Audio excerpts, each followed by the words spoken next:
గుంటూరులో ప్రత్యేక హోదా భరోసా సభ సాక్షిగా కేంద్ర రాష్ట్ర ప్రభుత్వాలపై నిప్పులు చెరిగారు కాంగ్రెస్ ఉపాధ్యక్షుడు రాహుల్ గాంధీ. ఏపీకి ప్రత్యేక హోదా వచ్చేంత వరకు వెనకడుగు వేసేది లేదు అన్నారు కాంగ్రెస్ పార్టీ ఉపాధ్యక్షుడు. గుంటూరులో జరిగిన ప్రత్యేక హోదా భరోసా సభలో ఆయన కేంద్ర రాష్ట్ర ప్రభుత్వాలపై విమర్శల వర్షం కురిపించారు. కాంగ్రెస్ ఆధ్వర్యంలో జరిగిన ప్రత్యేక హోదా భరోసా సభకు జాతీయ పార్టీల నేతలు హాజరయ్యారు. ఏఐసీసీ ఉపాధ్యక్షుడు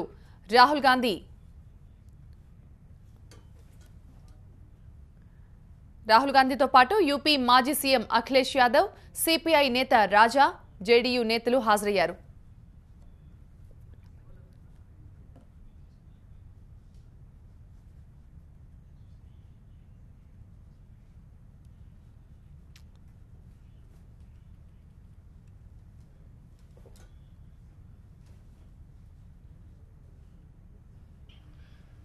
ये है नरेंद्र मोदी और चंद्रबाबु नायडू की सरकार. ఈ ప్రభుత్వం నరేంద్ర మోడీ గారు మరి ఇక్కడ ఉన్నటువంటి ప్రభుత్వం వారికి సపోర్ట్ చేస్తున్నటువంటి వారిద్దరి మిత్రమైనటువంటి ప్రభుత్వాలు. मैं आपको एक बात बताना चाहता हूं. 2019 में जब कांग्रेस पार्टी और हम सब की सरकार आएगी, हमारा पहला काम आपको स्पेशल स्टेटस देने का होगा और हम सब मिलकर पार्लियामेंट में आपके लिए इसके लिए लड़ेंगे. एक साथ खड़े होंगे हम, क्योंकि ये आपका अधिकार है, ये आपका हक है. ये कोई तोहफा नहीं दिया जा रहा है आपको. आज यहां जो हमारे नेता आए हैं, मैं दिल से इन सब का बहुत बहुत धन्यवाद करना चाहता हूं. తిరుమల వెంకన్న సాక్షిగా హామీ ఇచ్చిన మోదీ మాట మార్చారని, ఆ తప్పును ప్రశ్నించే సాహసం బాబు జగన్ చేయకపోవడం ఆశ్చర్యకరంగా ఉందన్నారు. మోదీని చూసి చంద్రబాబు జగన్ భయపడుతున్నారని విమర్శలు గుప్పించారు రాహుల్ గాంధీ.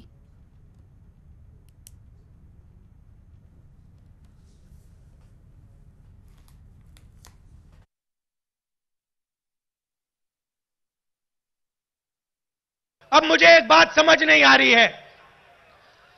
यहां पे दोनों पार्टियां, चाहे वो तेलुगु देशम हो, चंद्रबाबु नायडू की पार्टी या वो जगन रेड्डी की पार्टी हो, मुझे समझ में नहीं आता है कि वो इस पैसे को क्यों नहीं चाहते.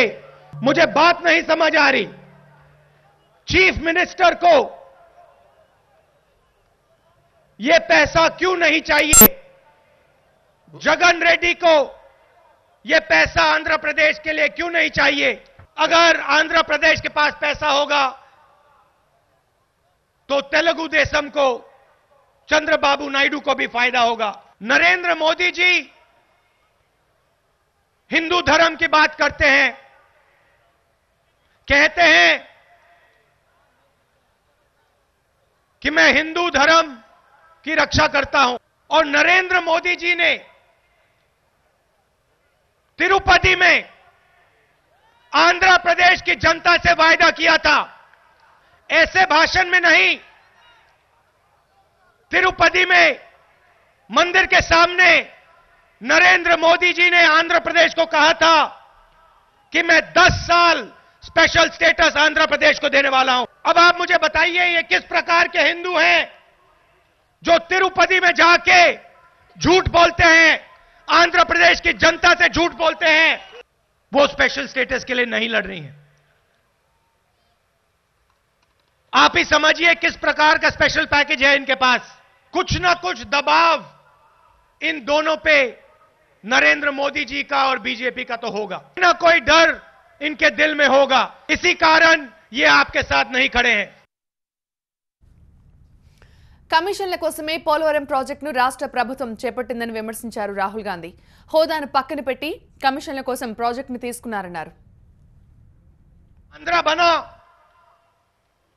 तो हमने कहा था कि पोलवरम प्रोजेक्ट हिंदुस्तान की सरकार करके देगी. हमने कहा कि आंध्रा को पोलवरम प्रोजेक्ट की जरूरत है और जितना भी पैसा उसमें लगेगा, जितने रुपए उसमें लगेंगे, हिंदुस्तान की सरकार वो पैसा देगी. और आपके चीफ मिनिस्टर कहते हैं कि नहीं, मुझे पोलवरम प्रोजेक्ट का पैसा नहीं चाहिए, हम तो आंध्र प्रदेश के पैसे से ही बनाएंगे. आप जानते हो क्यों? क्योंकि अगर हिंदुस्तान का पैसा, हिंदुस्तान की सरकार का पैसा लगेगा तो आंध्र प्रदेश में किसी को कमीशन नहीं मिलेगा। आप समझिए कितना नुकसान किया है आपका। नरेंद्र मोदी जी ने उनको दबा दिया, डरा दिया, तो स्पेशल स्टेटस को भूल गए, पोलवरम प्रोजेक्ट का पैसा छोड़ दिया। హోదా ఇచ్చే వరకే రాష్ట్రపతి ఎన్నికల్లో చంద్రబాబు మద్దతు ఇవ్వాలని డిమాండ్ చేశారు యూపీ మాజీ సీఎం సమాజ్వాదీ పార్టీ నేత అఖిలేష్ యాదవ్। ప్రత్యేక హోదాకు తమ మద్దతు ఉంటుందని ప్రకటించారు అఖిలేష్। के लिए स्पेशल स्टेटस के लिए लड़ना पड़े और उनकी बात कहनी पड़े तो शायद हम लोग पीछे नहीं रहेंगे। समाजवादी लोग आंध्र प्रदेश को स्पेशल स्टेटस देने के लिए मदद करने का काम करेंगे। सुधाकर रेड्डी जी का और डी राजा साहब का, उन्होंने कहा कि कुछ लोग काला झंडा दिखा रहे हैं और हम तो सब मिलकर के इसलिए आए हैं कि आपका भला हो, आंध्र प्रदेश आगे बढ़े, प्रोग्रेस के रास्ते पे जाए, खुशहाली के रास्ते पर जाए। और कौन नहीं चाहता कि आंध्र प्रदेश को भी स्पेशल स्टेटस के साथ साथ पैकेज मिल जाए। और हम तो उनसे पैकेज मांग रहे हैं जिन्होंने देश को कहा था कि वो अच्छे दिन लेकर के आएंगे। वैसे तो सुना है मैंने कि जो सरकार में है उनका भी चुनाव चिन्ह साइकिल है, लेकिन सोचो साइकिल कौन तेज चला सकता है? हम और राहुल गांधी अच्छी साइकिल चला सकते हैं। और हम तो कहते हैं कि इससे अच्छा मौका नहीं मिल सकता है, क्योंकि देश के राष्ट्रपति का चुनाव है और राष्ट्रपति का चुनाव हो और यहां की पार्टी को उन्हें वोट देना पड़ जाए तो राजनीति में तो कहते हैं कि हिसाब किताब कर लो। और अगर आंध्र प्रदेश की पार्टी जो सरकार में है वो देश के राष्ट्रपति के लिए अगर वोट देने जा रहे हैं तो कम से कम ये शर्त रख लो कि आंध्र प्रदेश को हम स्पेशल स्टेटस मांग करके वोट देने का। హోదా ముగిసిన అధ్యాయం కాదు అన్నారు సిపిఐ జాతీయ కార్యదర్శి సురవరం సుధాకర్ రెడ్డి। హోదా కోసం పోరాడే వారికి నల్ల జెండాలు చూపుతారా అంటూ చంద్రబాబుని ప్రశ్నించారు। చంద్రబాబుకి చిత్తశుద్ధి ఉంటే హోదా కోసం ముందుండి పోరాడాలని తాము మద్దతిస్తామని అన్నారు। చంద్రబాబు నాయుడు గారు ఈ దేశంలో అత్యంత అభివృద్ధి నిరోధకమైన మతోన్మాద భారతీయ జనతా పార్టీతో అవకాశవాద రాజకీయ పొత్తు పెట్టుకొని ఆ పొత్తును బలపరచడానికి, దాన్ని గురించి సమర్థించుకోవడానికి అనేక రకాలైన సాకులు వెతుక్కుంటున్నాడు।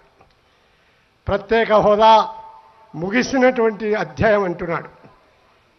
చంద్రబాబు గారికి నేను ఇప్పుడు కూడా విజ్ఞప్తి చేస్తున్నాను, ఇది ముగిసిన అధ్యాయం కాదు, ప్రత్యేక హోదా వరకు ఇది తెరిచి ఉన్న అధ్యాయమే।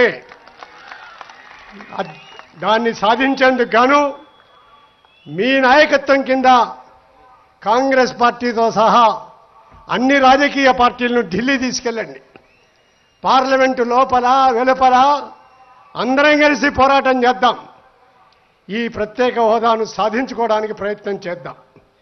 ప్రత్యేక హోదా అనేది ఒక భావోద్వేగాలతో కూడినటువంటి సమస్య కాదు, ఈ రాష్ట్రం యొక్క జీవన్మరణ సమస్య।